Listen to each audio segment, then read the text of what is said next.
How to add an action button to your Facebook page. If any day you would like to add an action button to your Facebook page, just follow the following steps.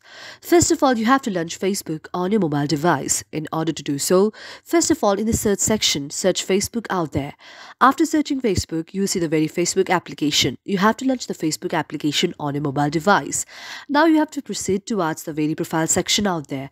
After you proceed to the profile section, now you have to switch your very account to the Facebook page in which you want to add an action button to. After switching it to the very Facebook page where you want to add an action button to, you will see the very interface of the Facebook page. After you see the interface of the Facebook page, now you have to proceed towards the very profile of the Facebook page as well. You have to go to the very profile of the Facebook page which you want to add an action button to. After proceeding towards the Facebook page, you will see an interface like this. Now you have to tap on the very Facebook page and then you will see an interface like this. After seeing an interface like this, now you have to scroll down. After scrolling down, you have to see whether there is any option of adding an action button or not.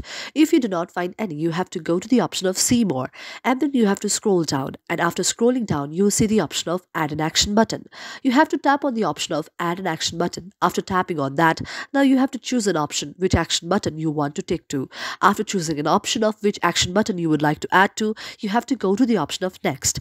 After going to the option of next, you will see an interface like this, and after that you can also add your website link which will make it very easy to add an action button. You can add your very website link there and you can go to the option of save, and this way your action button will be added. Thank you for watching our video, and if you really liked our video, do not forget to subscribe our channel.